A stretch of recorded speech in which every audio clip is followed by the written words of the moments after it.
Hello. వాడిని station లో కూర్చోబెట్టి పూజ చేస్తున్నావా? లోపలేసుకుమ్మాయి. ఒక్కడే వస్తే అదే చేసేవాడిని. ఇంకెవరు వచ్చారు?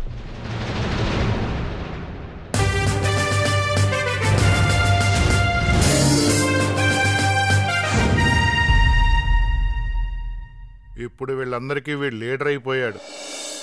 అయినా వీడెక్కడికి పోతాడులే, ఏదో కేసులో ఇరికించి. శ్రీనివాసరావు గారు వచ్చారు. ఏంటయ్యా ఈ కుర్రాన్ని ఎందుకు తీసుకొచ్చావు? రాత్రి హాస్టల్లో గొడవ జరిగింది సార్. గొడవ జరిగింది ఇతనికి కాకా మనుషులకి మధ్యన. మరి వాళ్ళని తీసుకొచ్చే దమ్ము లేదు. ముందు వాళ్ళని తీసుకురా, తర్వాత అతను పంపుతాను. సరే సార్. తెలుసో తెలియకో కాకాని ఎదిరించావు. దానివల్ల కనీసం వాడి గురించి ఆలోచించే ధైర్యం 10 మందికి వచ్చింది.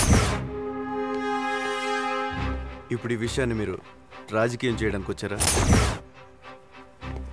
కాకాని ఎదిరించే ధైర్యం ఈ స్టేషన్లోనే చావకూడదని వచ్చాను. నిన్న జరిగిన దానివల్ల జనానికి ఏదో మేలు జరుగుతుందని నేను అనుకోవడం లేదు. ఇది నాకు కాకాకి మధ్య జరిగే పర్సనల్ గొడవ. మొన్న రాముడు రావణాసురుని చంపింది సీత కోసమే. అది అతని పర్సనల్ గొడవ.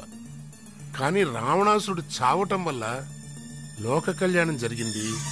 రాముడు దేవుడయ్యాడు. గుర్తుంచు.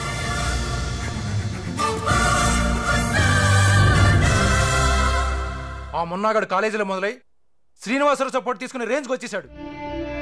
కాకా వాడిని ఇలాగ వదిలేస్తే ఏం చేస్తావు?